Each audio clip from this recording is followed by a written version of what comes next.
हाँ जी, नमस्कार प्यारे साथियों, कैसे हो आप सभी? उम्मीद करता हूँ कि आप सभी अच्छे होंगे।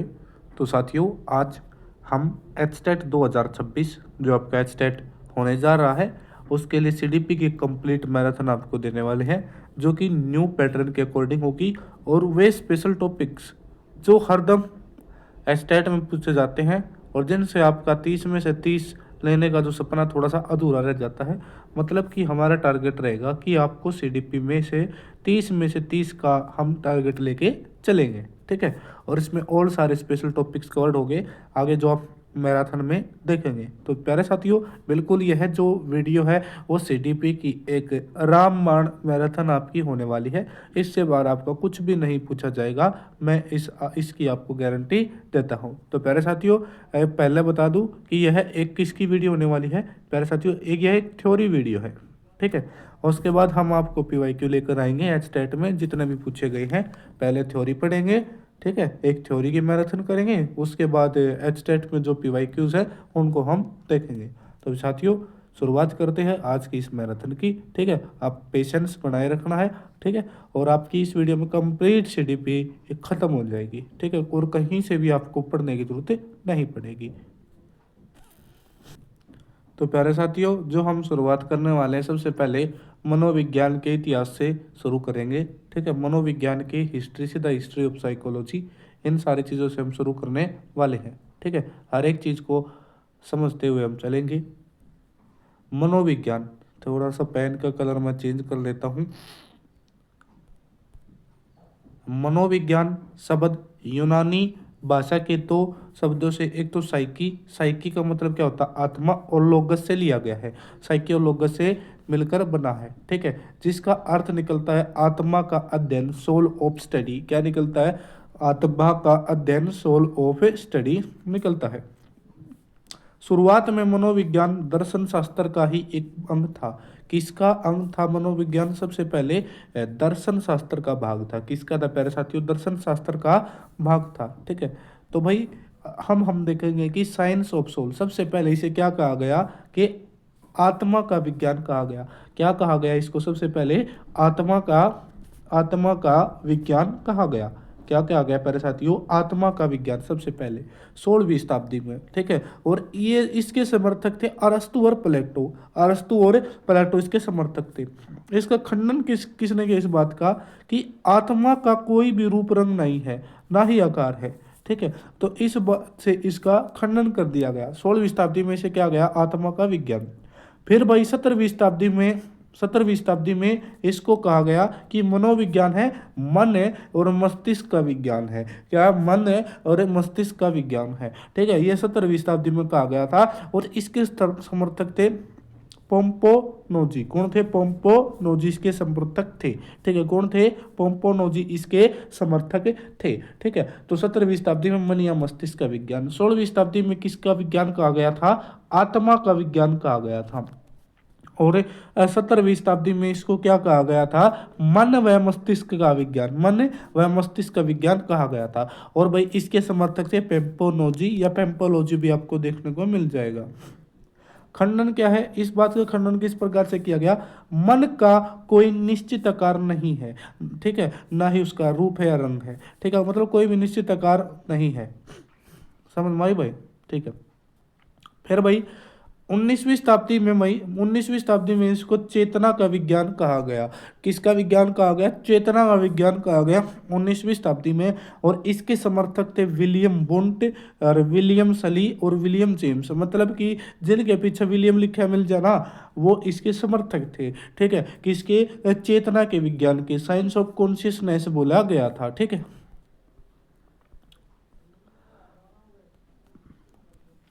इसमें चेतना, मन, कॉन्शियस और अनकॉन्शियस मतलब कि सब कॉन्शियस का अध्ययन किया गया। लेकिन जो अपना अन सब कॉन्शियस मन की बात नहीं की गई, ठीक है।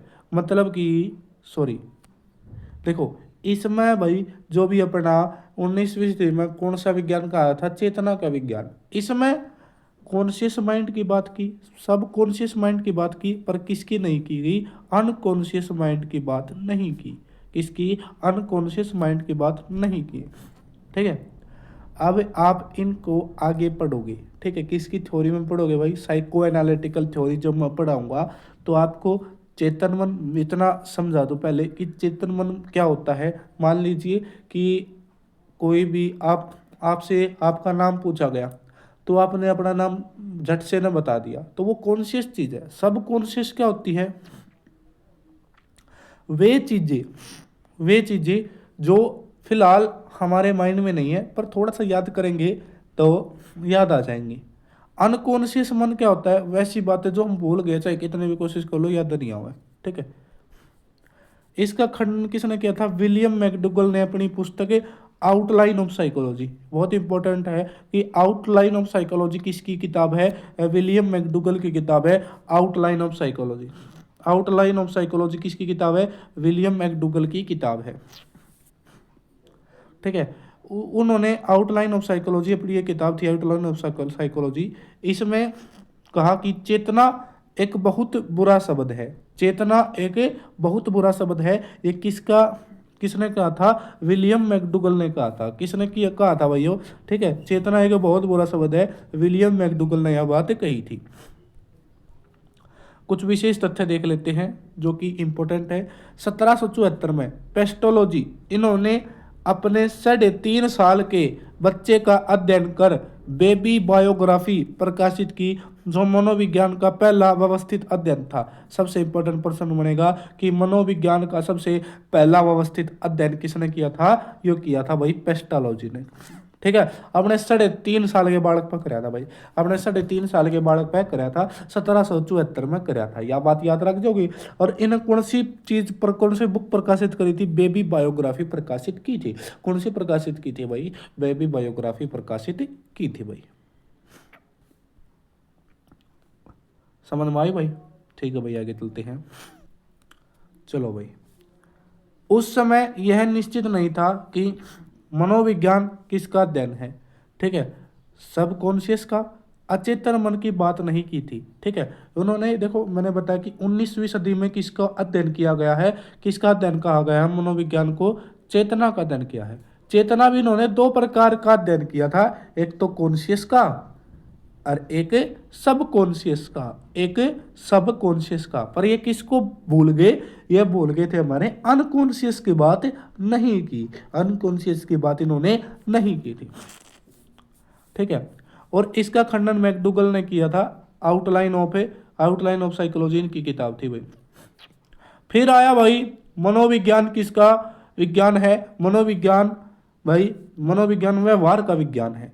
20वीं शताब्दी में जो अभी तक चलने वाली है, जहाँ पे भी आपको व्यवहार की बात मिल जा तो व्यवहार में हमेशा इनका नाम जरूर आता है, ठीक है, वाटसन का, ठीक है। व्यवहारवाद का जनक वाटसन को बोला जाता है, स्किनर का, पावलोव का, थार्नडाइक का, ठीक है।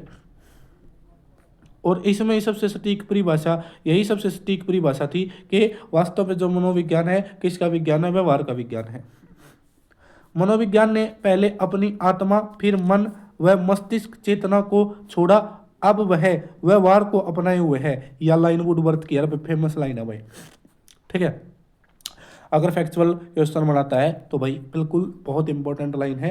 क्या लाइन है प्यारे साथियों, मनोविज्ञान ने देखो पहले तो ना आत्मा बोला कर दे, फिर मन पे बात आई, फिर मस्तिष्क पे, फिर चेतना पे, और फिर छोड़ का अक्षर में व्यवहार को अपनाया। और यह लाइन किसकी है, वुडवर्थ की लाइन है। यह बात किसने कही है भाई, वुडवर्थ ने यह बात कही है, ठीक है। यह चीज़ हमने पढ़ ली थी भाई। 1774 में किस पो करा था, पेम्पोलॉजी ने भाई सबसे पहला विस्तृत अध्ययन था। एरिया कन्फर्म नहीं था कि साइकोलॉजी किसकी स्टडी है, ठीक है। मनोविज्ञान के संप्रदाय देखेंगे, school of psychology, school of psychology देखेंगे जो यहाँ से पूछा जाता है प्रश्न, ठीक है भाई। जो ये आपको करा रहा हूँ ना भाई मैं साइकोलॉजी, यह बहुत हाई लेवल की है, ठीक है। तो भाई आप अगर आपने यहाँ साइकोलॉजी कर ली तो आपका एचटेट में कोई नंबर नहीं कटेगा, ठीक। आगे भाई स्कूल देखेंगे, सबसे पहला भाई संरचनावाद। क्या पढ़ेंगे भाई, संरचनावाद, स्ट्रक्चरलिज्म। यह मनोविज्ञान का पहला संप्रदाय है भाई। मनोविज्ञान का सबसे पहला संप्रदाय कौन सा है भाई, संरचनावाद। कौन सा प्यारे साथियों, संरचनावाद। फर्स्ट स्कूल ऑफ साइकोलॉजी अगर से आपसे पूछ लिया जाए तो संरचनावाद है। कौन सा है, संरचनावाद है। और इसकी शुरुआत 1892 में हुई थी भाई, कब हुई थी? 1892 में इसकी शुरुआत हुई थी कार्नेल यूनिवर्सिटी में। ठीक है, कार्नेल यूनिवर्सिटी में 1892 में शुरुआत हुई थी। और मनोविज्ञान का पहला संप्रदाय किसे माना जाता है? संरचनावाद को मनोविज्ञान का सबसे पहला वो माना जाता है भाई। क्या माना जाता है? संरचनावाद का सबसे पहला माना जाता है। संरचनावाद मनोविज्ञान का सबसे पहला संप्रदाय था। ठीक है भाई। और भाई इसे विलियम वुंट के शिष्य टिचनर ने शुरू किया था भाई। विलियम वुंट भाई बता दो भाई, विलियम वुंट किसके समर्थक थे? अभी पीछे पढ़ के आया था। ठीक है, कमेंट में बता देना सभी के सभी, अभी अभी पढ़ा था। ठीक है, मनोविज्ञान किसका अध्ययन मानते थे विलियम वुंट? ठीक है, मनोविज्ञान किसका अध्ययन मानते हैं, कमेंट में बता देना। ठीक है, आगे भाई विलियम वुंट के शिष्य टिचनर ने शुरुआत की थी किसकी? संरचनावाद की शुरुआत की थी। किसकी? संरचनावाद की शुरुआत की थी। और यह सबसे पहला स्कूल था भाई। इस स्कूल में क्या करता भाई? इंट्रोस्पेक्शन, आत्मनिरीक्षण, अपने आप का निरीक्षण करना, आत्मनिरीक्षण करके चेतना का विश्लेषण करना था भाई। कौन सी विधि अपनाई जाएगी स्ट्रक्चरलिज्म में? अपने आप का निरीक्षण करके, इंट्रोस्पेक्शन करके, कॉन्शियस माइंड, चेतना का विश्लेषण करना भाई। इसकी मान्यता क्या थी? मान्यता थी चेतना का स्वरूप सभी का अलग अलग होता भाई। नुका है कि जो चेतना होया करना, चेतना का स्वरूप, ठीक है, चेतना जो कॉन्शियसनेस होती है आदमी की, वह सभी में अलग अलग होती है। एक बार फिर से देख ले। ठीक है, क्या पढ़ने वाले हैं? संरचनावाद पढ़ रहे हैं हम। क्या पढ़ रहे हैं? संरचनावाद। यह मनोविज्ञान का पहला संप्रदाय था। 1892 में इसकी शुरुआत की हुई थी भाई। विलियम वुंट के शिष्य टिचनर ने इसकी शुरुआत करी थी भाई। विलियम वुंट के शिष्य टिचनर ने इसकी शुरुआत करी थी। इंट्रोस्पेक्शन विधि का प्रयोग किया जाया करता कॉन्शियस माइंड का विश्लेषण करने खातिर। मान्यता क्या थी? चेतना का स्वरूप सभी का अलग अलग होता है। ठीक है, अगला स्कूल है, अगला संप्रदाय है प्रकार्यवाद, फंक्शनलिज्म। इसका मुख्य विचार था चेतना किस तरह कार्य करती है। फंक्शन मतलब कार्य। चेतना किस प्रकार कार्य करती है और आपका मन वातावरण के साथ कैसे समायोजन, एडजस्टमेंट करता है। ठीक है, और भाई जो अपने फंक्शनलिज्म को मानने वाले थे, इसके समर्थक थे William James, John Davy, William James, John Dewey, angel. कौन कौन से थे? नाम याद रख लेना है। William James, John Dewey, angel. William James, John Dewey, angel, बिल्कुल याद रखो भाई।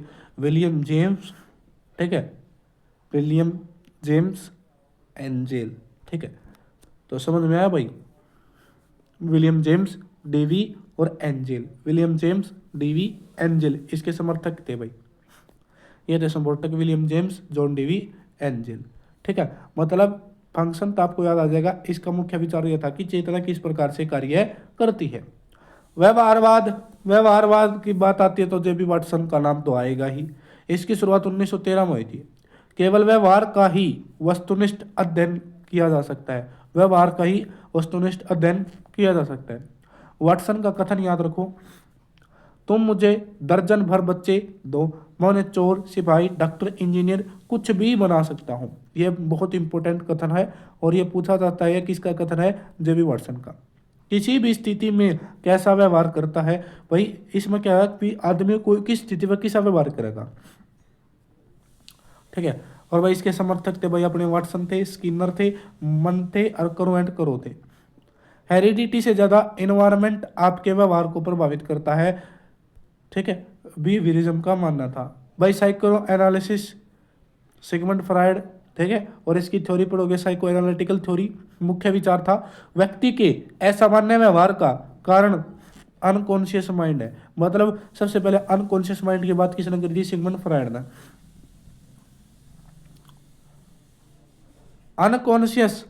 अनकॉन्शियस माइंड के अध्ययन की विधियां कौन सी हैं भाई? अगर आपने अनकॉन्शियस माइंड का अध्ययन करना है तो इसकी विधियां कौन सी हैं? एक तो भाई एक हमारी सम्मोहन, हाइप्नोसिस करना, मतलब कि एप्नोटाइज, किसी को एप्नोटाइज करना। ठीक है, अपने वश में कर लेना। ठीक है, फ्री एसोसिएशन मेथड, मुक्त सहचर्यावधि, फ्री एसोसिएशन मेथड। ठीक है, अगर ड्रीम इंटरप्रिटेशन, ठीक है, स्वप्न की व्याख्या करना, फ्री एसोसिएशन मेथड और सम्मोहन हिप्नोसिस। मतलब कि ये याद रखनी है कि अचेतन मन की, अनकॉन्शियस माइंड का अगर आपने अध्ययन करना है तो इसकी 3 विधियां हैं, हिप्नोसिस और भाई अपनी फ्री एसोसिएशन मेथड, मतलब कि आपको बिल्कुल फ्री इन्वायरमेंट में बिना किसी बाहरी फोर्स के, मतलब एकदम फ्री माइंड से। और तीसरा भाई अपना ड्रीम इंटरप्रिटेशन, ये याद रखनी है, हिप्नोसिस, फ्री एसोसिएशन मेथड और ड्रीम इंटरप्रिटेशन। ठीक है, सिगमंड फ्राइड की एक बुक है, ठीक है, इंटरप्रिटेशन ऑफ ड्रीम। ये किसकी किताब है? सिगमंड फ्राइड की किताब है। अब पढ़ेंगे हम मानवतावाद। मानवतावाद की बात करते हैं भाई अपने कार्ल रोजर्स और अब्राहम मोस्लो। आगे हम अब्राहम मोस्लो का एक सिद्धांत पढ़ेंगे, हायरार्की ऑफ नीड्स। ठीक है, इंपॉर्टेंट है। ठीक है, मानवतावाद का मुख्य विचार क्या था? प्रत्येक व्यक्ति को सेल्फ एक्चुअलाइजेशन, आत्म सिद्धि का मौका मिले भाई, आत्म सिद्धि का मौका मिले। ठीक है, प्रत्येक व्यक्ति खुशहाल जीवन व्यतीत करे। ठीक है, आज सेल्फ एक्चुअलाइजेशन की बात करता है, होमनेस्टिक किसकी बात करता है? सेल्फ एक्चुअलाइजेशन की बात करता है। ठीक है, और इसमें क्या है कि प्रत्येक व्यक्ति खुशहाल जीवन व्यतीत करे, ये इसका विचार था। ठीक है, गेस्टाल्ट मनोविज्ञान। ठीक है, व्यवहारवाद कब आया था भाई? व्यवहारवाद की अगर आपको डेट याद है तो बताइए। व्यवहारवाद, बिहेवियरिज्म 1913 में आया था। और भाई अपना गेस्टाल्टवाद, भाई गेस्टाल्टवाद में भाई वर्दिमीर कोलर है, कोफा पुटलेविन है। ठीक है, इन सारा की थ्योरी हम पढ़ेंगे भाई, टेंशन ना लो। मैक्स वर्दिमीर कोलर का आपने एक सिद्धांत पढ़ा होगा, चिंपांजी का सिद्धांत। ठीक है, जिन्होंने नहीं पढ़ा है ना मेरे भाई, चिंपांजी के ऊपर प्रयोग कराया था इन्हें, नहीं पढ़ा हो तो टेंशन लेने की जरूरत नहीं है। ठीक है, अगर वीडियो को भाई अगर जो अपने टीचर्स देख रहे हैं, क्योंकि एचटेट मैंडेटरी कर दिया सभी के लिए, अगर कोई भी पहली बार इस वीडियो को देख रहा है ना तो उसको भी समझ में आ जाएगी। जो ये चीज़ मैं बता रहा हूँ, ये चीज़ है भाई रटने वाली चीज़ है, रटने वाली चीज़ है। आगे आप जो कर भी पढ़ते जाओगे तो चीज़ें समझ में आ जाएंगी। ठीक है, गेस्टाल्टवादी क्या होते हैं? किसी भी चीज को संपूर्ण देखते हैं, मतलब ऊपर तक पूर्ण पूर्ण रूप से देखेंगे, संपूर्ण रूप से देखते हैं। ठीक है, चलो भाई आगे चलते हैं, आगे देखेंगे। गेस्टाल्ट एक जर्मन शब्द है जिसका अर्थ है हुल, समग्र, संपूर्ण है, मैंने बताया था। अब आते हैं भाई अपना संज्ञानवाद। संज्ञानवाद कोग्निटिव, ब्रूनर और जॉन मिलर इसके समर्थक थे। मुख्य विचार इसमें मानसिक क्रिया का अध्ययन किया जाता है। आप कैसे सोचते हो, समझते हो, याद करते हो या समस्या का समाधान करते हो। ठीक है, ये सारे कोग्निशन में आता है। संज्ञानवाद मानता है यह दिमाग को कंप्यूटर की तरह देखता है। ठीक है, उसके बाद है भाई रचनावादी। रचनावादी देखो, रचनावादी क्या मानता है कि बच्चा एक्टिव है, एक्टिव रह के सीखता है, अपने ज्ञान का निर्माण स्वयं करता है। और इसके समर्थक है वाइगोत्स्की और प्याजे, वाइगोत्स्की और प्याजे।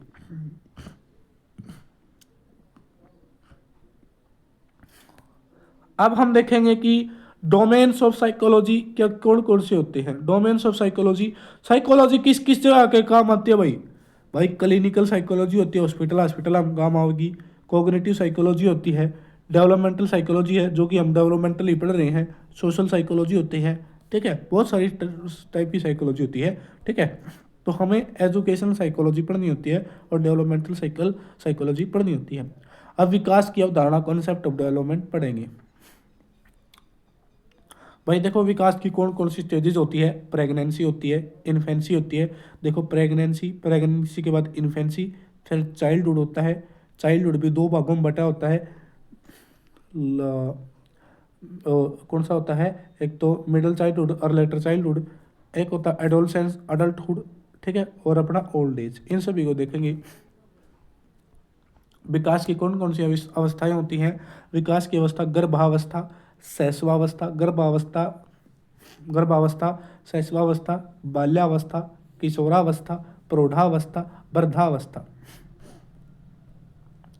विकास व अभिवृद्धि परिभाषाएं। विकास ठीक है, डेवलपमेंट और ग्रोथ की परिभाषाएं देखेंगे। जैसे कि मुनरो क्या कहता है, विकास परिवर्तन श्रृंखला की वह अवस्था है जिसमें बच्चा भ्रूण अवस्था से प्रौढ़ अवस्था तक गुजरता है। प्रौढ़ अवस्था मतलब कि ओल्ड एज, भ्रूण मतलब कि, ठीक है, कंसेप्शन था मतलब कि भ्रूण अवस्था था, जब तक गर्भ धारण हुआ है ना, ऊड़े तो लेकर प्रौढ़ अवस्था तक ही गुजरता है। यह बात कोई न कही थी, मुनरो ने कही थी। किन कही थी? मुनरो ने कही थी। मुनरो ने क्या कहा था? विकास परिवर्तन की एक श्रृंखला है। परिवर्तन की एक श्रृंखला की बात किसने कही थी? मुनरो ने। अरियनो को था बच्चा भ्रूण अवस्था से प्रौढ़ा अवस्था तक गुजरता है। समझ में आई भाई बात? हाँ जी, आ चुकी है। चलो भाई आगे। अब देखो भाई कि फ्रैक क्या कहता है भाई, कोशिकीय गुणात्मक वृद्धि ही अभिवृद्धि है। द सेलुलर क्वांटिटेटिव ग्रोथ, भाई सेल्ला की क्वांटिटेटिव ग्रोथ ही क्या है भाई? वृद्धि है। ठीक है, क्या है? अभिवृद्धि है। ठीक है, यहाँ पे गलत है, यहाँ पे आएगा ग्रोथ है। क्या है? ग्रोथ है। नु का है फ्रैक। नु है फ्रैक, ये कहता है कि भाई जब कोशिकाएं बढ़ती है, सेल का डिवीजन होता है, वही हमारी क्या है? ग्रोथ है। फ्रैक कहता है मतलब क्वांटिटेटिव ग्रोथ मानना है। क्या मानना फ्रैक ने? क्वांटिटेटिव ग्रोथ, क्वांटिटी बढ़ना। हर लोग क्या कहता है? हर लोग विकास व्यक्ति में नवीन विशेषताओं व योग्यता को प्रस्फुटित करता है। Development brings out new characterize abilities in person. ठीक है, डेवलपमेंट क्या करता है? लाता है आदमी में न्यू कैरेक्टरिस्टिक्स और new abilities in a person. Development में किसी भी आदमी में न्यू कैरेक्टरिस्टिक और एबिलिटीज आती है। ठीक है, यह बात कहता है हर लोग। और फ्रैक की क्या डेफिनेशन थी? फ्रैक ने तो सेलुलर क्वांटिटेटिव ग्रोथ की बात कही है। किसकी बात कही है? सेलुलर क्वांटिटेटिव ग्रोथ की बात किसने कही है? फ्रैक ने कही है। किसने कही है प्यारे साथियों? फ्रैक ने कही है। चीज आई समझ में? किसने कही है? फ्रैक ने कही है। चलो भाई, अभिवृद्धि ग्रोथ बनाम डेवलपमेंट। ग्रोथ शरीर तथा उसके अवयव में होने वाली मात्रात्मक परिवर्तन, मतलब कि ग्रोथ मात्रात्मक होती है, क्वांटिटेटिव होती है। मतलब कि आपका वजन बढ़ गया, आपका वजन है 60 किलो, माप सकते हैं? बिल्कुल माप सकते हैं। आपकी हाइट बढ़ गई भाई, आप हो गए 6 फुट के, माप सकते हैं। मतलब कि ग्रोथ को हम अपनी आंखों से देख सकते हैं। ठीक है, वहीं डेवलपमेंट विकास, विकास क्या होता है भाई? ये हमारा क्वांटिटेटिव और क्वालिटेटिव भी होता है। ठीक है, कर्म से कर्मिक जैविक परिवर्तन, शरीर तथा मन में होने वाला सभी प्रकार का परिवर्तन विकास कहलाता है। ठीक है, मतलब कि अब आपको मैं एक चीज समझाने वाला हूं। देखिए मेरे प्यारे साथियों, देखो ये कोई एक आदमी है, ठीक है, और भाई ये एक छोटा सा जिसकी हाइट नहीं बढ़ी है। ठीक है, देखो, और इसमें सिर्फ हाइट बढ़ रही है इसकी, इसका वजन बढ़ रहा है। ठीक है, ये इसकी मसल्स डेवलप हो रही है। ठीक है, तो मतलब इसमें हम कह सकते हैं कि इसमें ग्रोथ हुआ है, ग्रोथ हुई है। पर देखो जैसे इसका शरीर बढ़ रहा है उस प्रकार का इसमें भाई इसका कॉग्निशन डेवलपमेंट नहीं है। मतलब कि ये अच्छी तरीके से बोल नहीं पा रहा है आदमी। ठीक है, बोलने की समस्या है। मतलब हम इस आदमी में कहेंगे कि इस आदमी की ग्रोथ तो हो रही है पर इसका डेवलपमेंट नहीं हो रहा। अब इसमें आदमी में ग्रोथ नहीं हुई भाई, यो इसकी लंबाई नहीं बढ़ी, पर इसमें इतना दिमाग तेज है, इतनी चीज़ें ना जल्दी पकड़ा है, तो हम कह सकते हैं भाई इसमें डेवलपमेंट हुआ है। मतलब कि जो हमारी ग्रोथ है ना, वह डेवलपमेंट का एक हिस्सा है। वह डेवलपमेंट का ही एक क्या है? डेवलपमेंट का ही एक हिस्सा है। समझ में आई? ठीक है, मतलब हम कह सकते हैं कि हम ये कह सकते हैं अगर किसी आदमी की ग्रोथ हुई है, किसी आदमी की ग्रोथ हुई है तो जरूरी नहीं, तो जरूरी नहीं, जरूरी नहीं उसका विकास भी हुआ होगा, जरूरी नहीं उसका विकास भी हुआ होगा। समझ में आई मेरी बात? ठीक है भाई, चलो भाई आगे चलते हैं। देखो, विकास कब माना जाता है? जब वृद्धि बढ़े, आदमी की क्षमता बढ़े और उसमें क्या है, मैच्योरिटी आए, परिपक्वता आए, वातावरण के साथ साथ अंत्यक्रिया करे। ठीक है, अब डिफरेंस से आप बहुत अच्छी तरीके से समझ जाओगे। ग्रोथ क्या होती है? क्वांटिटेटिव होती है। डेवलपमेंट क्या होता है भाई? क्वांटिटेटिव के साथ साथ क्वालिटेटिव भी होता है। ठीक है भाई, जो ग्रोथ है वह शुरू कितना हुआ है, मतलब वैसे ग्रोथ तो शुरू से ही शुरू हो जाती है पर थोड़ी सी तेज, मिड एडोलसेंस थे भाई, मिड एडोलसेंस थे। ठीक है, मध्य किशोरावस्था तक वही होती है, मतलब हाँ अच्छा, मतलब कि कब तक होती है भाई? भाई आपको देखोगे कि ग्रोथ है, आपकी हाइट एक टाइम तक बढ़ेगी, पूरी जिंदगी तो नहीं बढ़े, मतलब एक टाइम तक बढ़ेगी भाई। और जबकि डेवलपमेंट जीवन पर्यंत पूरी जिंदगी चलता रहता है, आप कुछ ना कुछ जरूर सीखते ही रहते हो। ठीक है, इसमें फिजिकल चेंज शामिल होते हैं, पर इसमें क्या है, सभी प्रकार के परिवर्तन, शारीरिक परिवर्तन, मानसिक परिवर्तन, संवेगात्मक और मनोगत्यात्मक परिवर्तन सभी के सभी शामिल होते हैं। All types changes, physical, mental, emotional और साइकोमोटर। साइकोमोटर मतलब कि किससे रिलेटेड है? अपनी गतिविधि या करता एक्टिविटी से रिलेटेड है। ठीक है, आगे देखेंगे। ग्रोथ एकीकृत नहीं होती, विकास प्रक्रिया का एक भाग होती है। मतलब कि एकीकृत नहीं होती, मतलब कि कभी आपका वजन बढ़ जाएगा, कभी आपकी हाइट बढ़ जाएगी, मतलब एक साथ नहीं चल रहा, इंटीग्रेटेड होकर नहीं चल रहा। ठीक है, द जो एक्सरेशन यहाँ पे गलत टाइप हो रहा है, याड़ा हुआ growth, the growth is not integrated, it is a part of development process. विकास एकीकृत होता है क्योंकि यह सभी पहलुओं को आपस में संबंधित करके चलता है। ठीक है, विकास कौन कौन सा विकास, जैसे कि आपका हो गया भाई सोशल डेवलपमेंट हो गया, लैंग्वेज डेवलपमेंट हो गया, ठीक है, और फिजिकल डेवलपमेंट हो गया, तो मतलब ये आपस में रिलेटेड है। और भैया पढ़ा कोग्निटिव डेवलपमेंट हो गया, इमोशनल डेवलपमेंट हो गया, ये सारे आपस में रिलेटेड है। मान लिया आपका फिजिकल डेवलपमेंट नहीं हुआ तो आपका कोग्निटिव डेवलपमेंट क्यों कर हो जाएगा। ठीक है, तो मतलब थोड़े थोड़े आपस में प्रभावित करते हैं, पर ग्रोथ ऐसा नहीं है, ग्रोथ में ऐसा नहीं होता भाई। इसे मापा जा सकता है भाई, और इसका देखो, इसे ग्रोथ को मापा जा सकता है पर इसका मूल्यांकन किया जा सकता है। ठीक है, ये क्या होती है, लीनियर ऐसे चलती है, पर ये क्या होती है, स्पाइरल होती है। कभी डेवलपमेंट की गति धीमी हो जाएगी, कभी तेज, कभी धीमी, कभी तेज। The growth can seen directly, direct देखी जा सकती है। Development can only be experienced, पर सिर्फ इसका अनुभव किया जा सकता है। पहले साथियों, अगर आपको क्लास अच्छी लग रही हो तो चैनल को सब्सक्राइब जरूर कर दो, क्योंकि आपके लिए मैराथन बहुत इंपॉर्टेंट होने वाली है। अगर आप इसकी पीडीएफ बिल्कुल फ्री में लेना चाहते हो तो नीचे टेलीग्राम चैनल का लिंक है, टेलीग्राम पर ज्वाइन हो जाइए, आपको ये पीडीएफ वहाँ पे मिल जाएगी बिल्कुल फ्री। अब हम पढ़ने वाले हैं भाई चाइल्ड डेवलपमेंट के सिद्धांत पढ़ेंगे भाई।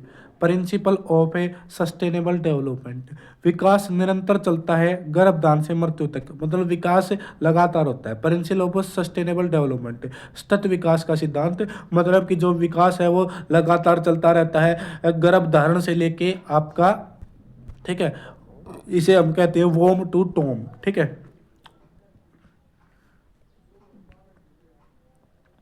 हर लोग क्या कहता है, हर लोग development continuously from conception to death, गर्भधारण से लेके मृत्यु तक ये लगातार चलता रहता है। अवस्थाओं में गति भिन्नता का सिद्धांत, दूसरा सिद्धांत क्या है कि principle of variation of motion in phase, मतलब कि अवस्थाओं में गति की भिन्नता, अलग अलग अवस्थाएं होती है, जैसे कि आपकी शैशवावस्था होती है, शैशवावस्था, बाल्यावस्था होती है, किशोरावस्था होती है, इनमें विकास की गति थोड़ी सी वेरी कर सकती है, धीमी या तेज हो सकती है।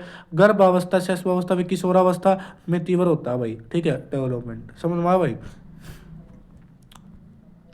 तीसरा सिद्धांत है principle of individual difference, principle of individual difference, प्रत्येक बच्चे का विकास अलग अलग गति से होता है, अलग अलग गति से होता है। कोई एक ऐसा बच्चा है उसका विकास बहुत जल्दी हो गया, कोई एक दूसरा बच्चा ऐसा है उसका विकास थोड़ा सा धीमा हुआ। समझ में आया भाई? एग्जाम्पल जैसे कि देखेंगे कि जो रिच फैमिली है, रिच फैमिली का बच्चा जल्दी चलेगा और लेबर फैमिली उसका बच्चा थोड़ा सा कमज़ोर होगा, ठीक है, लेट चलेगा और लेट बोलेगा। अब देखेंगे कि विकास की अनिरंतरता का सिद्धांत, ठीक है, मतलब कि क्या होता है भाई, स्टेजेस वाले सिद्धांत, मतलब कि अनिरंतरता, अनिरंतरता का मतलब कि इसमें होंगी स्टेजेस, स्टेजेस की स्टेजेस दी हुई होंगी, ठीक है। अब स्टेजेस किन किन की थ्योरी में है देखेंगे, जैसे कि प्याजे की कितनी स्टेजेस है, 4 स्टेज है। कौन कौन सी? सेंसरी, मोटर, परी ऑपरेशनल, कंक्रीट ऑपरेशनल और अपनी अपनी यहाँ होगी फॉर्मल, ठीक है, फॉर्मल स्टेज होगी। तो मतलब ये 4 सिद्धांत, ये 4 स्टेजेस में बटे होती है। बाल विकास के सिद्धांत, बाल विकास के सिद्धांत, ठीक है, और भी सिद्धांत है जैसे कि विकास, विकास की क्रम और एक रूपता का सिद्धांत, यूनिफॉर्मिटी ऑफ पैटर्न, मतलब कि एक प्रजाति के सभी बच्चे समान पैटर्न फॉलो करते हैं, गति अलग अलग होती है। मतलब कि अगर कोई,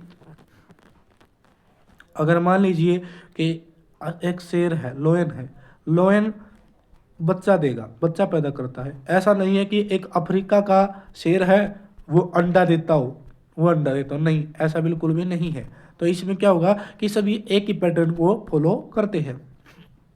जर्नल टू स्पेसिफिक का नियम, पहले बच्चा सामान्य क्रियाएं, मतलब कि इजी टास्क करता है, इजी टास्क करना सीखता है, उसके बाद वो थोड़े से हार्ड टास्क की ओर धीरे धीरे बढ़ता जाता है। समझ में आया? हाँ जी, आ चुका है। अगला सिद्धांत है एकीकरण का नियम, प्रिंसिपल ऑफ इंटीग्रेशन।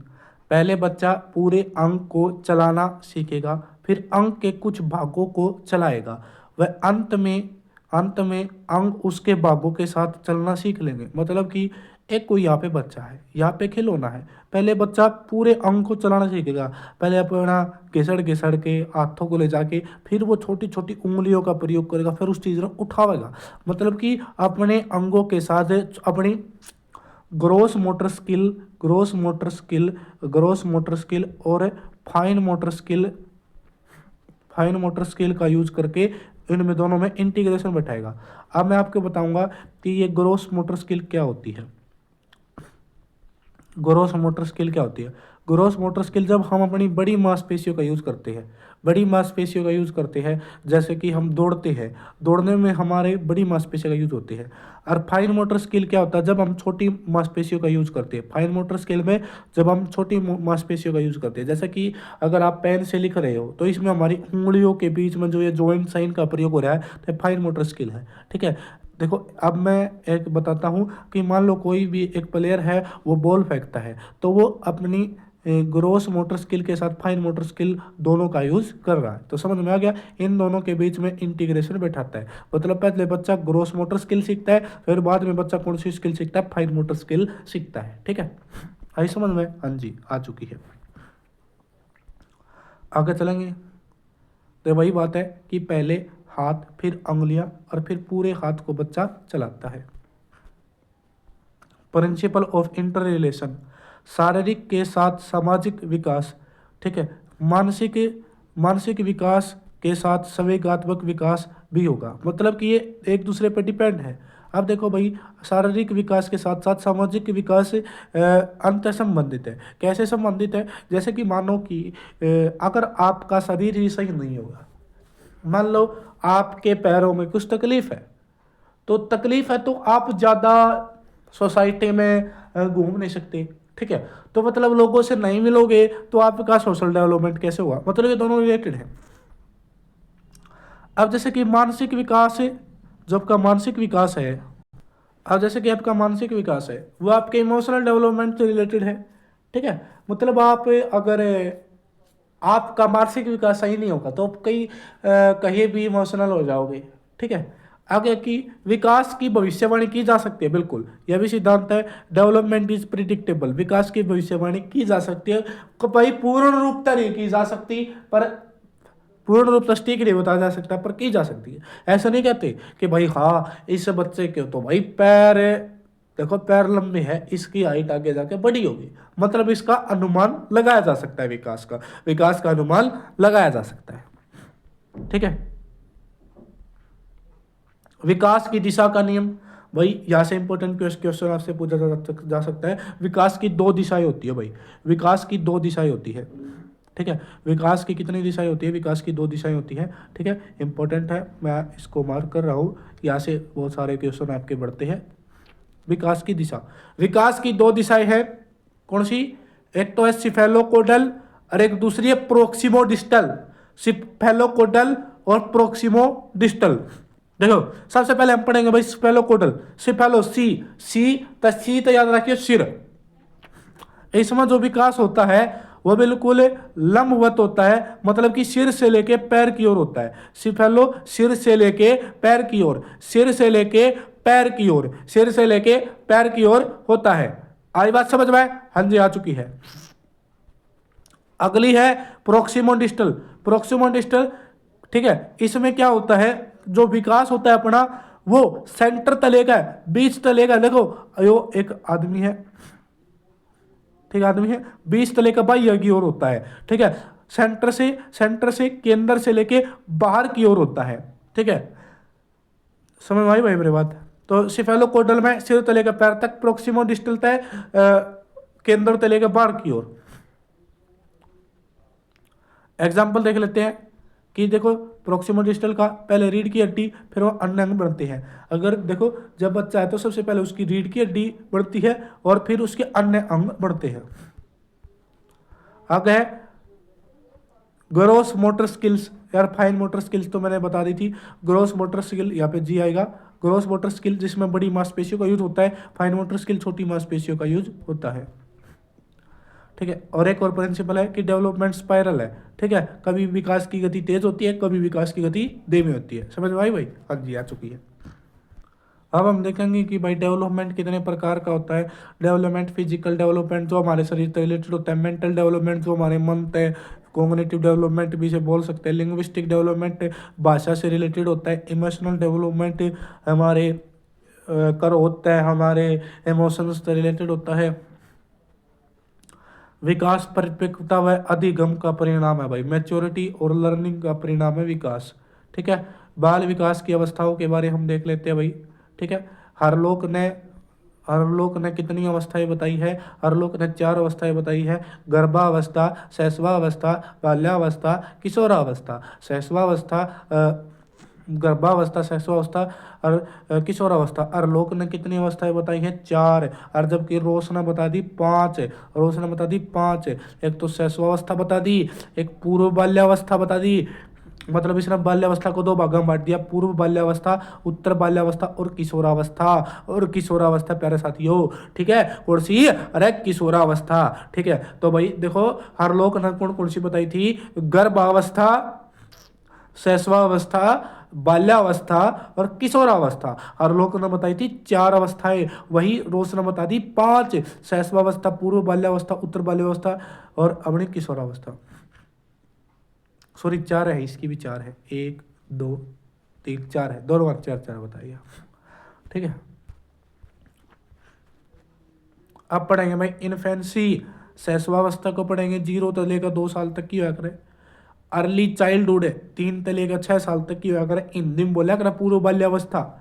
उत्तर बाल्यावस्था 7 से लेकर 12 साल तक की होती है, और 12 से 18 या 13 से 18 ही बोल देते हैं, उसे बोलते हैं किशोरावस्था, उसे बोलते हैं किशोरावस्था। उसके बाद होती है भाई प्यूबर्टी, 18+। 18+ क्या होती है? प्यूबर्टी। ठीक है भाई, मतलब कि हमने सबसे पहले शैशवावस्था के बारे में पढ़ना होगा। शैशवावस्था को इंग्लिश में इन्फेंसी बोलते हैं। क्या बोलते हैं? इन्फेंसी, जो 0 से लेकर 2 साल तक की होती है, जो 0 से लेकर 2 साल तक की होती है। उसके बाद है पूर्व बाल्यावस्था। पूर्व बाल्यावस्था जो कि हमारी जिसे हम अर्ली चाइल्डहुड बोलते हैं, 3 से लेकर 6 साल तक की, और 7 से लेकर 12 साल तक की, 6 से लेकर 12 साल तक की होती है बड़ी लेटर चाइल्डहुड। कौन सी होती है? लेटर चाइल्डहुड होती है। उसके बाद किशोरावस्था 13 से लेकर 18 साल तक की होती है, और प्रौढ़ावस्था जिसे हम प्यूबर्टी बोलते हैं 18+।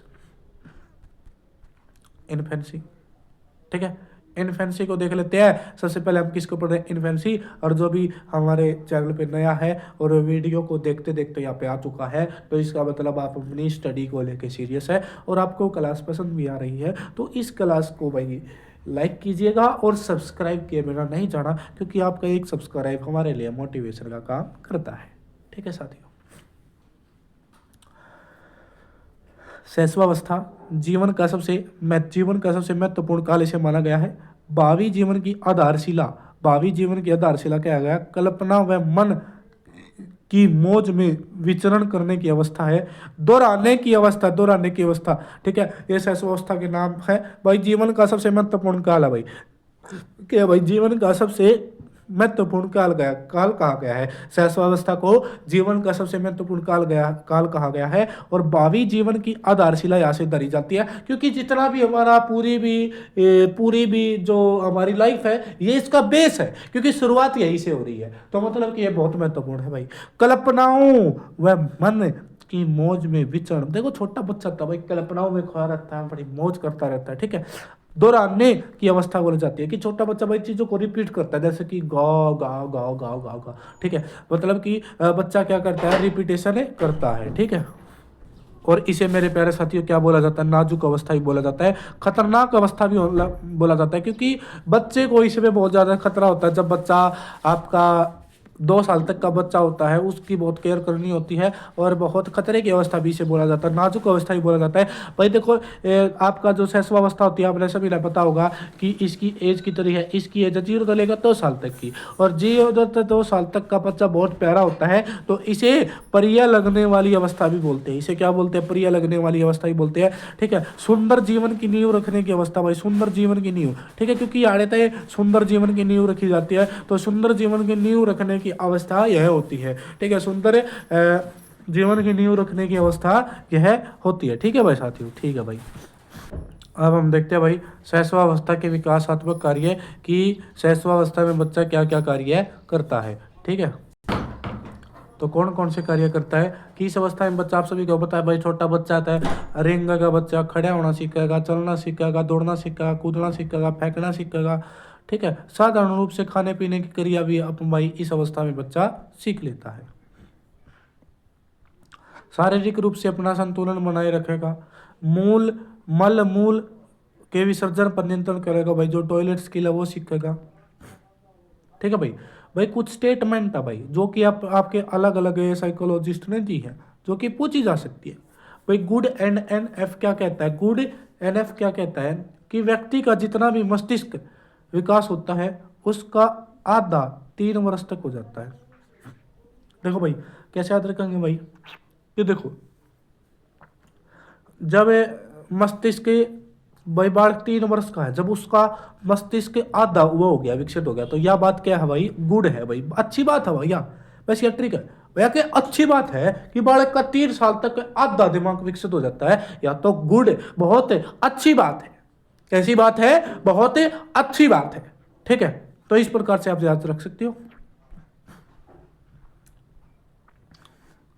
भाई। जॉन लोक ने क्या बात कही थी कि शिशु का मस्तिष्क कोरी स्लेट होता है, जिसे उन्होंने टेबुला रासा कहा था। टेबुला रासा का मतलब है कोरी स्लेट, कोरी स्लेट। टेबुला रासा किसने कहा था, जॉन लोक ने कहा था, जॉन लोक ने। टेबुला रासा जॉन लोक ने। जॉन लोक ये कहता था कि बच्चे का दिमाग कोरी स्लेट है, बच्चे का दिमाग कैसा है, कोरी स्लेट है। ठीक है भाई, आगे देखेंगे भाई वैलेंटाइन क्या कहता है कि शैशवा अवस्था, जो अब किया शैशवा अवस्था ना मेरे भाई, सीखने का आदर्श काल है, सीखने का आदर्श काल है, वैलेंटाइन कहता है। आप देखेंगे अर्ली चाइल्डहुड, पूर्व बाल्यावस्था, जिसकी एज होती है 3 से लेकर 6 साल तक की। इसका अन्य नाम क्या भाई, प्री स्कूल एज कहते हैं, वेरी इंपॉर्टेंट है। ठीक है, आपसे प्री स्कूल एज की एज पूछी जाएगी, 3 से लेकर 6 साल तक की होती है भाई। इसे नर्सरी स्कूल एज कहते हैं, इसे प्री स्कूल एज कहते हैं, इसे नर्सरी स्कूल एज कहते हैं, प्री स्कूल एज कहते हैं, नर्सरी स्कूल एज कहते हैं। Preparatory stage of primary school, मतलब कि प्राथमिक विद्यालय की पूर्व तैयारी की अवस्था है, क्योंकि इसके बाद बच्चा प्राइमरी स्कूल में जाता है। ठीक है।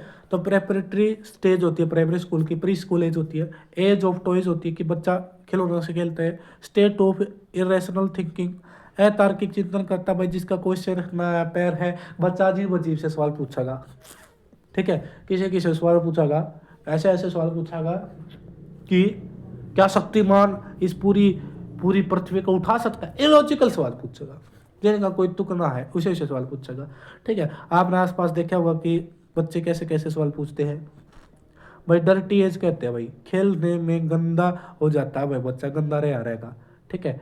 एनिमिज्म, इगोसेंट्रिक, एनिमिज्म की भावना होती है, एनिमिज्म जीववाद, मतलब कि बच्चा ना सजीव व निर्जीव चीज़ अंतर नहीं कर पावे।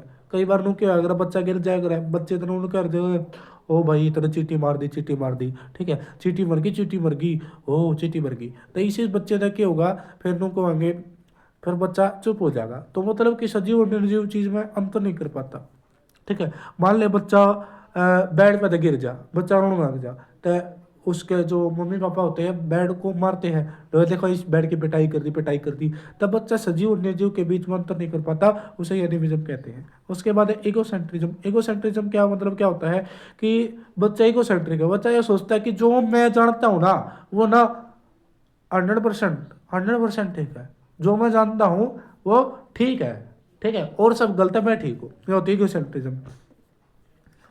भाई बच्चा इस अवस्था में अक्सर लिखना सीखता है, गिनती गिनना और वस्तुओं को क्रम में लगाना सीखता है भाई, 3 से 6 साल का बच्चा, ठीक है। तो इसे टॉय एज भी बोला जाता है, डर्टी एज भी बोला जाता है, ठीक है भाई, प्री स्कूल एज भी बोला जाता है, नर्सरी स्कूल एज भी इसको बोला जाता है, ठीक है। तो प्यारे साथियों, जो भी साथी चैनल पर भाई नया है ना, एवं सब्सक्राइब कर दो भाई, क्योंकि मेहनत बहुत लगती है आप क्लास बनाने में। और भाई लाइक कर दीजिएगा वीडियो को। अगर आपको इसकी पीडीएफ चाहिए तो पीडीएफ के लिए आप टेलीग्राम पे जाके सर्च कर सकते हैं as study stimulator, as study stimulator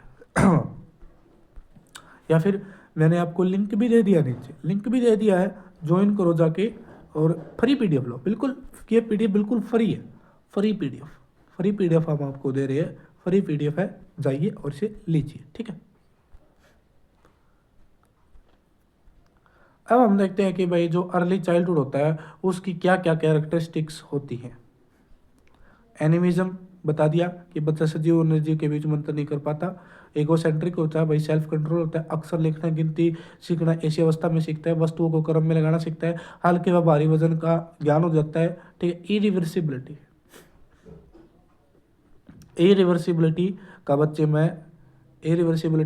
में ज्ञान नहीं होता।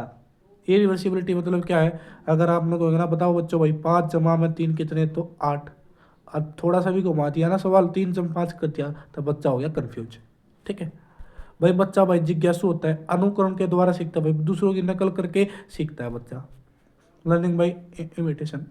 उत्तर बाल्यावस्था 7 से लेकर 12 साल तक की अवस्था होती है, इसका अन्य नाम होता है जीवन का निर्माण कार्यकाल बोला जाता है भाई, ठीक है। प्रश्न पूछेगा कि जीवन का निर्माण कार्यकाल किसे बोला जाता है, जीवन का निर्माण कार्यकाल लेटर चाइल्डहुड को बोला जाता है भाई, इसे गैंग एज कहते हैं। और वही मैं पूछ रहा हूँ भाई डर्टी एज किसे कहते हैं, डर्टी एज किसे बोला जाता है, डर्टी एज बोला जाता है आपकी प्री स्कूल एज अर्थात अर्ली चाइल्डहुड, ठीक है, जो कि 3 से लेकर 6 साल तक की होती है।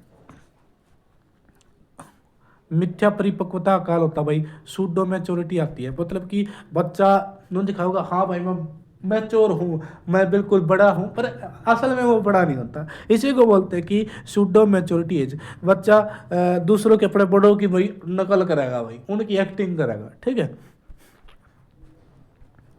गैंग एज भी बोला जाता है भाई, कौन कौन सी कैरेक्टरिस्टिक होती है, बच्चा देखो गैंग एज बोला जाता है इस अवस्था को, बच्चा इसमें समूह टोलियां बनाएगा, सामाजिक भावना का विकास होता है, संग्रह मतलब कि चीजें इकट्ठा करने की, कलेक्शन करने की क्या होती है, प्रवृत्ति होती है, ठीक है भाई। भाषा सीखने का सबसे आदर्श काल होता है भाई ये, ठीक है।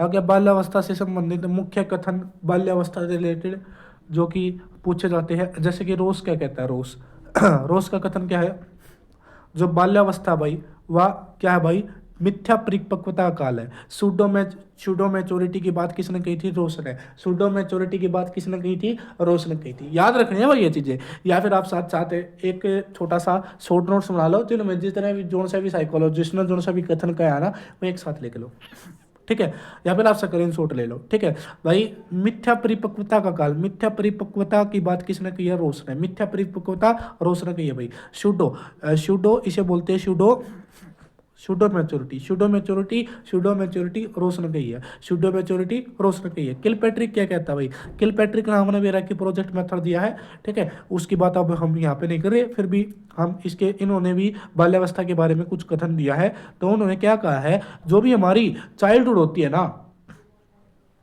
चाइल्डहुड होती है, क्या होती है वो? Period of competitive socialization. बच्चा इसमें कॉम्पिटिटिव सोशलाइजेशन करेगा, दूसरों के साथ कॉम्पिटिटिव, मतलब कि अपना दूसरे को दूसरे बच्चों के साथ या समाज के साथ कंपटीशन करेगा, कंपटीशन की भावना होती है। किलपैट्रिक क्या बात करता है कि कंपटीशन की भावना होती है। किलपैट्रिक कहता भाई कंपिटिटिव सोशलाइजेशन, कंपिटिटिव सोशलाइजेशन की अवस्था कौन सी है? चाइल्डहुड। सीधे याद रखो, कॉम्पिटिटिव सोशलाइजेशन की अवस्था कौन सी है? चाइल्डहुड। और ये इस अवस्था को ये नाम किसने दिया था? किलपैट्रिक ने दिया था, किलपैट्रिक ने दिया था, ठीक है, समझ में आई बात? हाँ जी आ चुकी है। आगे चलें भाई।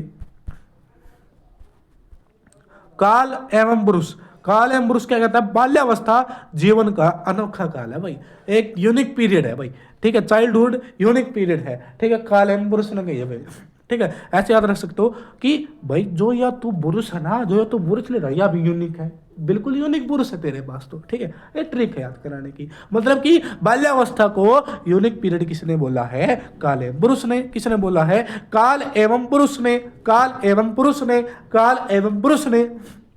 हो गया याद? हाँ जी हो गया याद। चले आगे, जल्दी चलते हैं। अब चलेंगे किशोरावस्था को, पढ़ेंगे 13 से 18 साल। इसको भाई बोलते हैं जीवन का सबसे कठिन काल बोलते हैं भाई, ठीक है। किशोरावस्था परिवर्ती अवस्था होती है, ट्रांजिशनल पीरियड होती है, मतलब एकदम बिल्कुल क्या होती है? बिल्कुल ट्रांजिशन पीरियड का मतलब होता है कि यहाँ पे बच्चा एकदम चेंज होता है, अपने आप को चेंज करता है, अपना कैरियर चुनता है, ठीक है। बच्चे में क्या होती है? बच्चे में थोड़ा सा पैसा कमाना है, अपना नाम कमाना है, इस तरीके की भावना होती है। गोल्डन एज होती है, वीर पूजा अवस्था होती है। वीर पूजा का मतलब क्या है भाई? इसका अर्थ होता है, मान लो कि बच्चा किस तक प्रेरित हो गया? भगत सिंह तक प्रेरित होगा, भगत सिंह जैसा बनाने की कोशिश करेगा, उसके सिद्धांत का मानना का, ठीक है भाई। इसे वसंत ऋतु ही बोला जाता है, किशोर अवस्था को वसंत ऋतु ही बोला जाता है, ठीक है, गोल्डन एज भी बोला जाता है। क्या क्या कैरेक्टरिस्टिक होती है भाई इसमें? जो वृद्धि होती है, ठीक है, अधिकतम विकास होता है भाई, वृद्धि का अधिकतम विकास होता है। विचारों तथा संवेगों में परिपक्वता आ जाती है, उसके विचार थोड़े से अलग हो जाते हैं, बिल्कुल लॉजिकल थिंकिंग करने लगता है बच्चा, ठीक है। और इसमें बच्चा दिन में सपने देखने लग जाए, इस अवस्था में बच्चा दिन में सपने देखता है। इम्पोर्टेंस टू ग्रुप, ग्रुप को इम्पोर्टेंस देता है। समाज सेवा की भावना बच्चे में उत्पन्न हो जाती है। आत्म सम्मान की भावना बच्चा सोचता है कि मेरे को भी रिस्पेक्ट मिलनी चाहिए, ठीक है। ईश्वर तथा धर्म में विश्वास रखने लग जाता भाई। ईश्वर तथा धर्म में अच्छा नहीं होता भाई, नहीं करता, ये सोचता है कि बच्चा यार ये धर्म ये क्या है, ठीक है। और भाई वीर पूजा की प्रवृत्ति आ जाती है भाई। किशोरावस्था में भाई सबसे महत्वपूर्ण कथन आता है भाई हमारा स्टेनली हॉल का, भाई क्या पता भाई कितनी बार रिपीट हो चुका है ये तो, ठीक है। इन्होंने किशोरावस्था को आंधी व तूफान की अवस्था कही थी। तनाव आंधी व तूफान की अवस्था किसने कही थी? स्टेनली हॉल ने कही थी, कही थी स्टेनली हॉल ने, ठीक है, ठीक है। ऐसे याद रख सकते हो भाई, अगर आंधी और तूफान आ जाता है बुरा हाल हो जाता है, आंधी और तूफान से बुरा हाल हो जाता है, इस प्रकार से आप याद रख सकते हो भाई। देखो किलपैट्रिक ने बाल्यावस्था के बारे में क्या कथन दिया था बताओ? किलपैट्रिक ने बाल्यावस्था के बारे में बात कही थी, कंपिटिटिव सोशलाइजेशन की बात कही थी। कंपिटिटिव सोशलाइजेशन बाल्यावस्था को, चाइल्डहुड को कहा है, पर किलपैट्रिक ने एडोलसेंस को, किशोरावस्था को जीवन का सबसे कठिन काल बोला भाई किलपैट्रिक, ठीक है। इसको कैसे याद रखोगे भाई? किसी को किल करना और पीटना बहुत कठिन होता है, किसी को किल करना और पीटना क्या होता है? बहुत कठिन होता है, ठीक है। जोन्स ने क्या कही थी भाई? किशोरावस्था शैशवावस्था की पुनरावृत्ति है भाई, वेरी इंपॉर्टेंट है भाई। कि भाई जो ना जॉनसन ने यह बात कही थी कि एडोलसेंस ना रिपीटेशन ऑफ इन्फेंसी का, ठीक है, रिपीटेशन ऑफ इन्फेंसी का जॉनसन ने कही थी, ठीक है, यह बात किसने कही थी, जॉनसन ने कही थी। नो कही थी जो भी एडोलसेंस है ना वह रिपीटेशन है इन्फेंसी का रिपीटेशन है, यह बात किसने कही थी, जॉनसन ने कही थी, किसने कही थी, जॉनसन ने कही थी। एडोलसेंस है वह रिपीटेशन है, किसका रिपीटेशन है प्यारे साथियों, भाई इन्फेंसी का रिपीटेशन है, जॉनसन ने यह बात कही थी।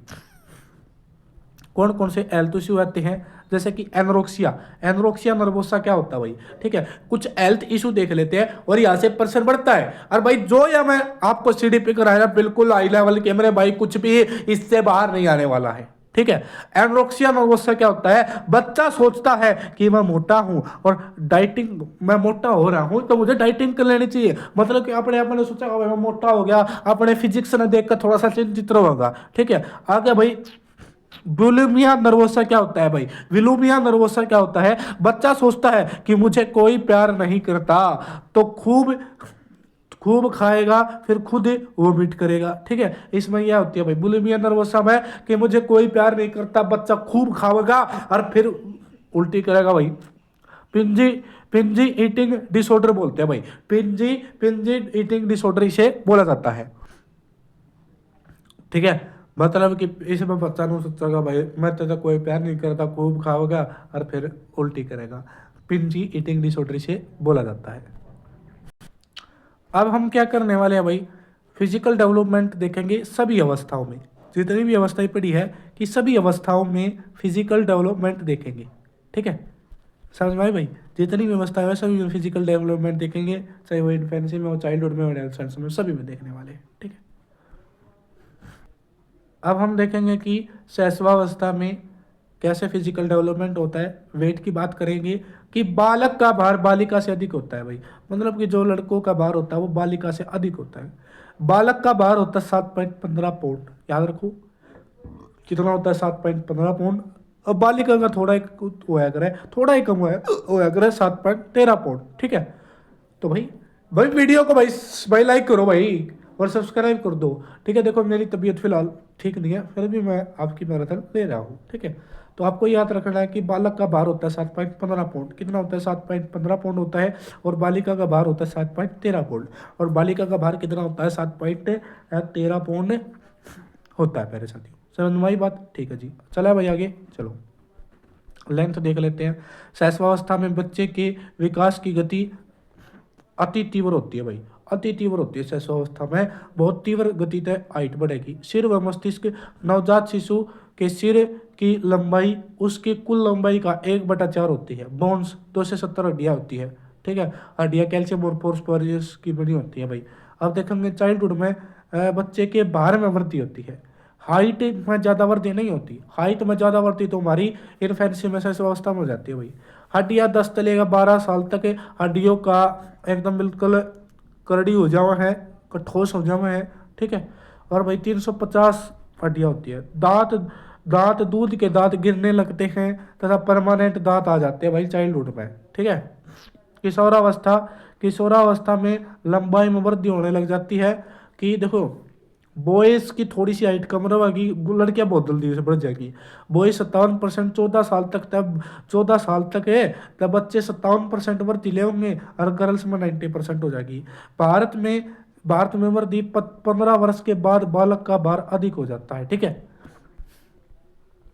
त्वचा व बालों में निखार आता है, दांतों का विकास होता है, 13 वर्ष तक 27-28 दांत निकल आते हैं, वह शेष 4 दांत किशोरावस्था में आते हैं भाई, वेरी इंपॉर्टेंट है भाई। जो भाई जो 4 दांत है ना वह किशोरावस्था में आते हैं, जो शेष 4 दांत होते हैं वो किशोरावस्था में आते हैं। जैसे कि हमने फिजिकल डेवलपमेंट देखा था सभी अवस्था में, उसी प्रकार से हम इमोशनल डेवलपमेंट देखेंगे सब स्टेजेस में, ठीक है। तो सारी अवस्था में देखेंगे, तो सबसे पहले देखेंगे कि शैशवावस्था में, शैशवावस्था में इमोशनल डेवलपमेंट क्या होता है भाई, कि बच्चा इस टाइम पे भाई फियर भय होता है, बच्चे में क्रोध होता है और प्रेम ही संवेग होते हैं, यही संवेग होते हैं, ठीक है। मतलब कि जेबी वाटसन क्या कहता है, जेबी वाटसन ने प्राइमरी इमोशन थोड़ी थोड़ी देर में बदलता रहता है, कि बच्चा कभी एकदम क्रोधित हो जाता है, कभी एकदम प्यार दिखाने लगता है, मतलब कि उसमें जो इमोशन है ना चेंज होते रहते हैं बच्चे में, ठीक है। जो भी अपना इन्फेंसी जो कि अपना 0 से लेके 2 साल तक का बच्चा होता है उसमें। इन चाइल्डहुड में भाई, चाइल्डहुड में क्या चीज़ होती है कि इसमें थोड़े से जो इमोशन है ना में स्थायित्व आ जाता है, मतलब थोड़े से स्टेबल हो जाते हैं, स्थायित्व आना शुरू हो जाता है, सवेग व समाज के नियमों में समायोजन करने लगता है बच्चा, ठीक है। और भाई इसमें ईर्ष्या, घृणा, कंपटीशन की भावना प्रकट हो जाती है, ठीक है। कंपिटिटिव सोशलाइजेशन की बात किसने की है? Competitive competitive competitive socialization, socialization, ठीक है। ये बात किसने की? किलपैट्रिक ने। और किसको इसको बोला है? शैशवावस्था को ही बोला है। झूठ बोलकर उपेक्षा से बचने लगता है भाई बच्चा। किशोरावस्था में क्या होता है? न तो बालक है, इसमें बच्चा नहीं बड़ा है, संवेगात्मक स्थिरता सबसे ज़्यादा होती है। प्रश्न पूछा जाएगा यहाँ से कि इमोशनल अनस्टेबिलिटी सबसे ज़्यादा कौन सी अवस्था में होती है? भाई एडोलसेंस में होती है। किस में होती है? एडोलसेंस में होती है। प्रेम, दया, क्रोध, सहानुभूति जैसे संवेग स्थायित्व हो जाती है। नियंत्रण नहीं रख पाता भाई, ठीक है। अन्यायी के लिए क्रोध होता है भाई। चिंतित रहना, ठीक है, चिंतित रहता है। किसके ऊपर रहता है भाई? अपने आकार का, अपने शरीर ने देखा हो मैं काला हो गया हो, मैं मेरी हाइट नहीं बढ़ रही, इसको देखकर, हेल्थ को देखकर रिस्पेक्ट के लिए चिंतित रहता है। प्रयास में असफल तो घोर निराशा हो जाती है भाई। अगर बच्चा प्रयास में असफल हो जाता है घोर निराशा हो जाती है। काम की प्रवृत्ति घोर तीव्रता भाई, मतलब कि बच्चा में सेक्सुअल डिजायर होने लगती है। जो मेल है वह फीमेल की तरफ अट्रैक्ट होते हैं और जो फीमेल है वह मेल की तरफ अट्रैक्ट होने लग जाते हैं। लैंग्वेज डेवलपमेंट कैसे होता है? लैंग्वेज डेवलपमेंट की बात मैं करता हूँ भाई, लैंग्वेज डेवलपमेंट की बात है, ठीक है। कि देखो शैशवावस्था आपसे मैंने पता 0 से लेकर 2 वर्ष तक की अवस्था होती है। केवल एक शब्द की वाक्य रचना होती है। जैसे कि मतलब कि एक शब्द की, मतलब कि एक शब्द का वाक्य बनेगा। जैसे कि मम्मम, मम्मम बच्चा अक्सर किसको कहता है? पानी को बोलता है। कई वस्तुओं को का केवल एक ही नाम से बोलता है, मतलब सिर्फ एक शब्द, केवल एक शब्द की वाक्य रचना होती है, कई वस्तुओं को एक ही नाम से बोलता है, ठीक है। एक वर्ष तक, एक वर्ष तक अस्पष्ट भाषा केवल माता पिता ही समझ पाते हैं भाई, जब बच्चा जो इन्फेंसी में होता है। क्रंदन करता है, कुइंग करता है, ठीक है। कुइंग 3 माह का बच्चा करता है कुइंग। और बेबलिंग 6 माह का बच्चा, वेरी इंपॉर्टेंट है भाई। कुइंग, कुइंग आपसे पूछ ले कि बच्चा कुइंग कू कू कू कू कू कू ऐसी ऐसी साउंड कितने माह का निकलता है? 3 माह तक का बच्चा कुइंग करता है। और बेबलिंग पूछ ले कि बलबलाना, बेबलिंग 6 माह तक का बच्चा, 6 माह तक का बच्चा, 6 माह तक का बच्चा बेबलिंग करता है, 6 माह तक का बच्चा बेबलिंग करता है। एक शब्द, एक शब्द सार्थक स्पष्ट रूपता भाई। 9 से लेकर 12 महीने तक का बच्चा ना एक शब्द स्पष्ट रूपता बोलेगा। Telegraphic speech very very important है भाई। टेलीग्राफिक स्पीच भाई अपनी 18 से लेकर 18 मंथ से लेकर 24 मंथ तक शुरू हो जाती है, मतलब 1.5 से 2 साल। 18 से लेकर 24 मंथ आप बोल सकते हो, ठीक है। 18 से 24 मंथ टेलीग्राफिक स्पीच, ये वेरी इंपॉर्टेंट है, ये सारे के सारे इंपॉर्टेंट है भाई, ठीक है। तो भाई कुइंग, कुइंग 3 माह तक का बच्चा कर लेता है भाई कुइंग, ठीक है। बेबलिंग 6 माह तक का बच्चा करता है, बड़बड़ाना, ठीक है। एक शब्द सार्थक शब्द भाई 9 से लेकर 12 माह तक का बच्चा। और टेलीग्राफिक स्पीच 1.5 से 2.5 साल या 18 से 24 मंथ आप बोल सकते हो, ठीक है। आगे देखेंगे भी बाल्यावस्था में, इन चाइल्डहुड भाषा का विकास होता है भाई। बाल्यावस्था में भाषा सीखने की सबसे अच्छी व्यवस्था बाल्यावस्था ही है। बालिकाओं का भाषा विकास अधिक होता है। देखोगे आप, देखोगे भाई छोरी घनी चटपट चटपट चटपट बोला कर है, ठीक है, एज कंपेयर टू बॉयज, ठीक है। एडोलसेंस, एडोलसेंस में किस प्रकार होता है कि भाषाई स्पष्टता अधिक होती है, ठीक है। और भावों को गहराई से बताता है, शब्दों की जटिलता आने लगती है, उच्चारण शुद्ध होने लगता है। कल्पना शक्ति का चरम कहानीकार होता है, मतलब भाई कल्पना शक्ति ज्यादा बच्चे भाई कल्पनाओं में डूबे रहते हैं। चित्रकार, नाटककार, अभिनेता बनने की सोचता है बच्चा। सतपथ भंडार में वृद्धि होती है। सवेग व समाज के नियमों में समायोजन करने लगता है भाई बच्चा। ईर्ष्या, घृणा, प्रतिस्पर्धा की भावना प्रकट होती है। झूठ बोलकर उपेक्षा से बचता है। किशोरावस्था में न तो बालक है, न ही मतलब संवेगात्मक स्थिरता सबसे ज्यादा होती है। प्रेम, दया, क्रोध, सहानुभूति जैसे संवेग स्थायी हो जाते हैं।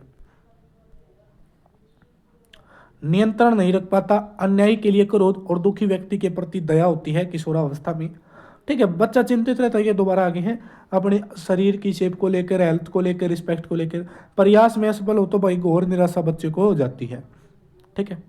भाई सेक्सुअल डिजायर होती है बच्चे में। अब भाई साइको एनालिटिकल थ्योरी पढ़ेंगे भाई। साइको एनालिटिकल थ्योरी किसने दी थी? याद रखो भाई, साइको एनालिटिकल थ्योरी किसने दी थी? सिगमंड फ्राइड ने दी थी। किसने दी थी? सिगमंड फ्राइड ने। अब हम प्यारे साथियों सिगमंड फ्राइड की थ्योरी पढ़ने वाले हैं, बहुत इंपॉर्टेंट थ्योरी है, ठीक है।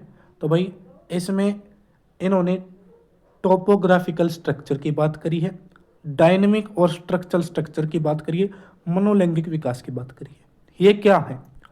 टोपोग्राफिकल स्ट्रक्चर में जो हमारा मन है ना, हमारी जो चेतना है, उसको बांटा है 3 प्रकार में। उसके बाद है dynamic structural structure, structural structure, इसमें हमारी पर्सनालिटी को बांटा है। मनोलैंगिक विकास में हम इनकी थ्योरी देखेंगे, ठीक है, जो आपकी थोड़ी सी सेक्सुअल रिलेटेड थ्योरी है, ठीक है, उसको देखेंगे।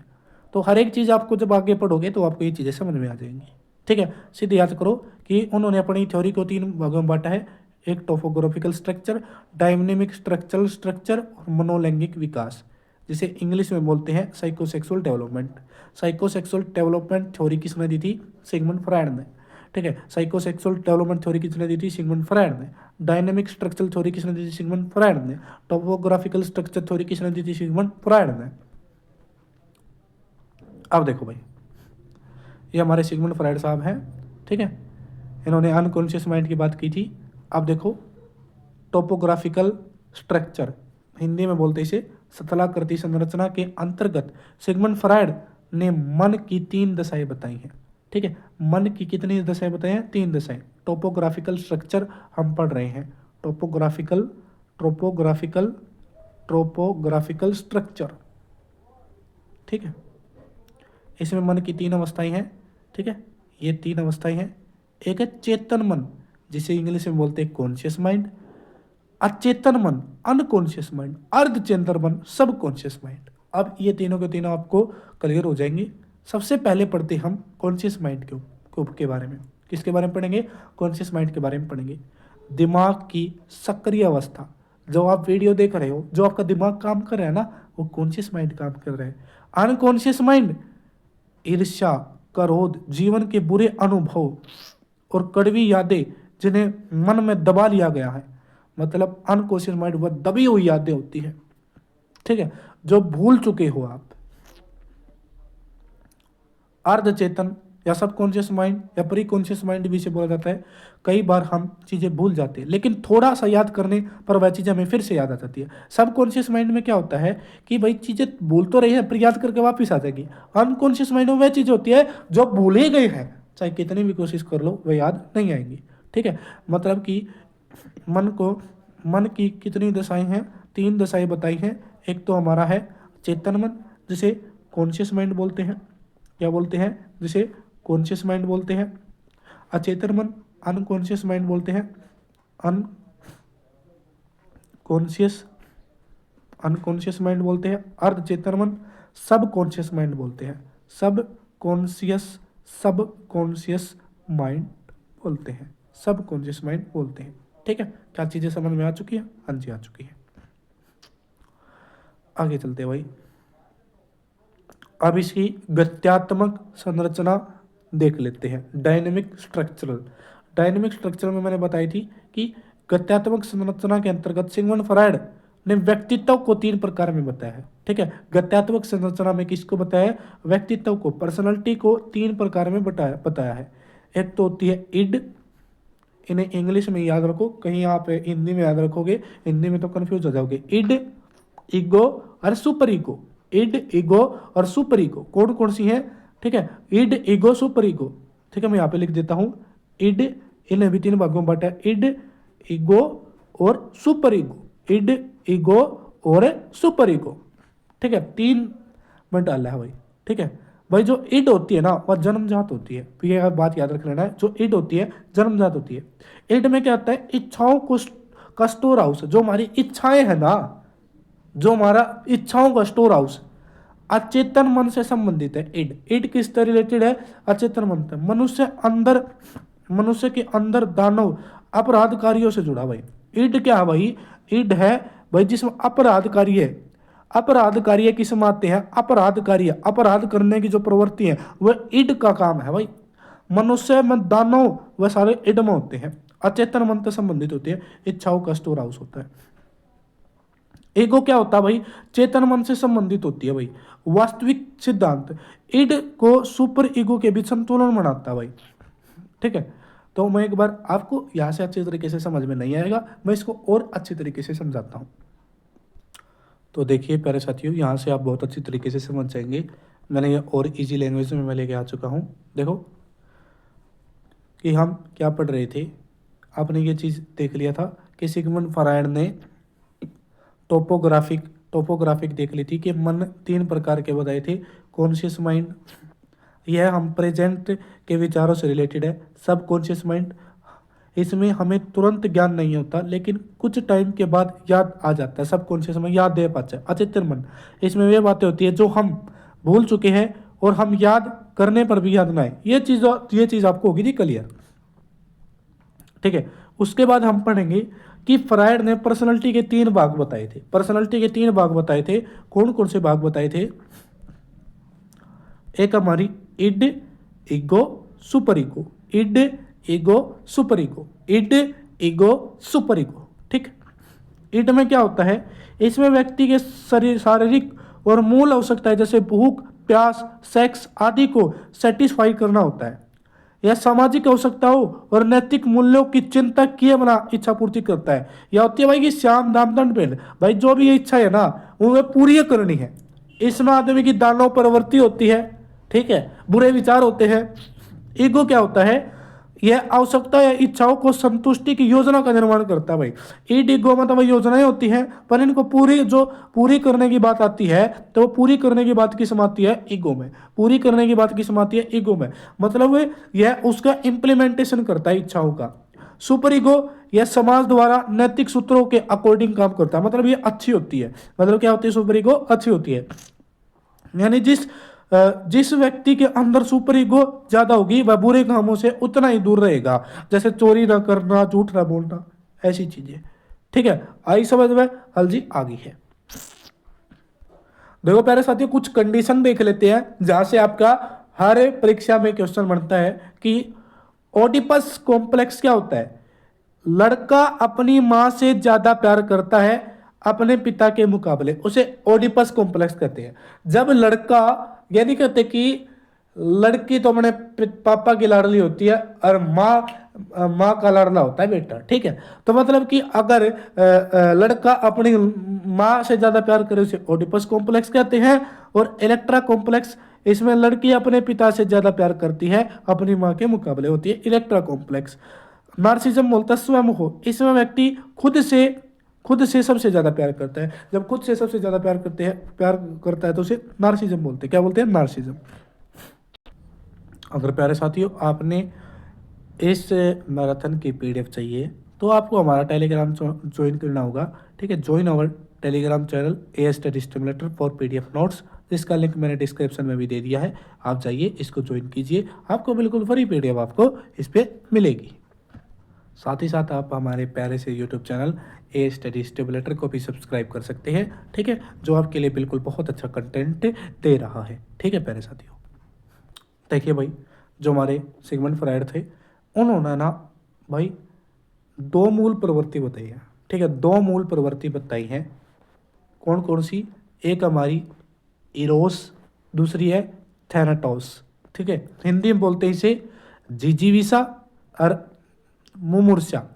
जिजीविसा मतलब क्या होता है भाई? इसमें सहयोग, सहानुभूति, खुशी, प्रेम आदि चीज होती है, ठीक है।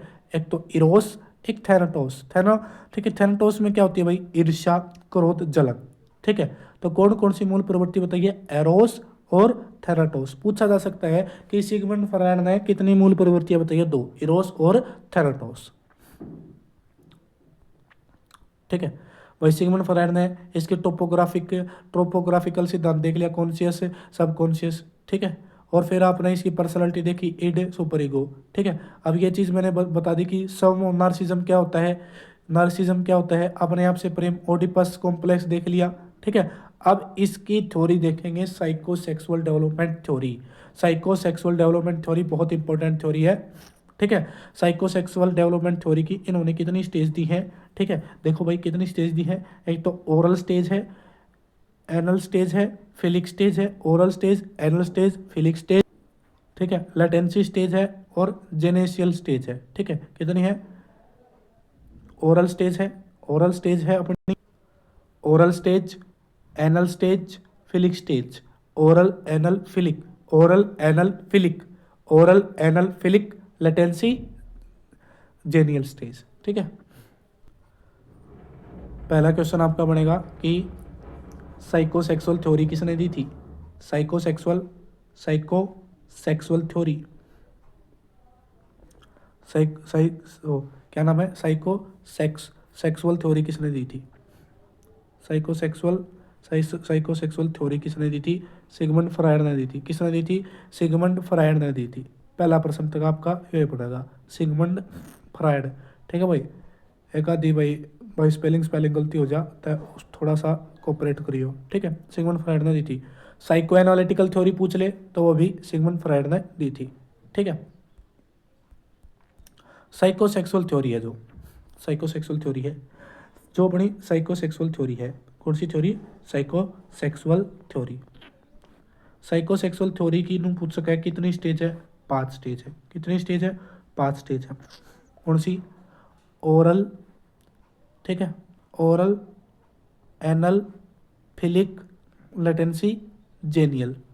Oral OAPLG। ठीक है, ओ आप LG का टीवी ले आओ, ओ आप LG का टीवी ले आओ, ऐसे याद रख सकते हो। Oral, anal, phallic, latency genital. ठीक है, oral, anal, phallic, latency, genital. Oral, anal, phallic, latency, genital. Oral, anal, phallic, latency, genital. Oral, anal, phallic, latency, genital. हो जाएगी याद? Oral, anal, phallic, latency, genital. Oral, anal, phallic, latency, genital. Oral, anal, phallic, latency, genital. Oral, anal, phallic, latency, genital. ओ आप LG का TV ले आओ। ठीक है, समझ आ गई भाई? चलो भाई, अब देखेंगे एक एक स्टेज को। इन्होंने अपनी थ्योरी में स्टेजेस बताई थी। ठीक है, oral, anal, phallic, latency, genital. ठीक है, और अब उसका पीरियड क्या होगा? कामुकता क्षेत्र, मतलब कि लिबिडो की बात कही थी। लिबिडो मतलब कि कामुकता क्षेत्र, मुख्य विकास। अब देखो, आप जो पढ़ोगे तो समझ में आ जाएगा। सबसे पहला ओरल स्टेज, जो कि जन्म से लेके 1 साल तक की 18 माह तक की हो सकती है भाई। ठीक है, ओरल स्टेज। स्तनपान छुड़ाना, मतलब कि बच्चा क्या करता है भाई इसमें?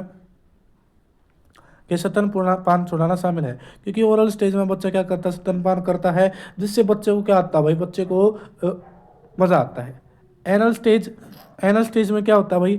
18 से लेके 3 साल तक, 18 माह से 3 साल तक है। इसमें कामुकता का क्षेत्र है, मतलब जिससे बच्चा क्या करता है? बच्चे को उस चीज़ में मज़ा आता है। मतलब कई बार बच्चा क्या करता है, जब बच्चा टॉयलेट करता है तो बच्चा अपने इसको कभी रोकता है, कभी छोड़ता है।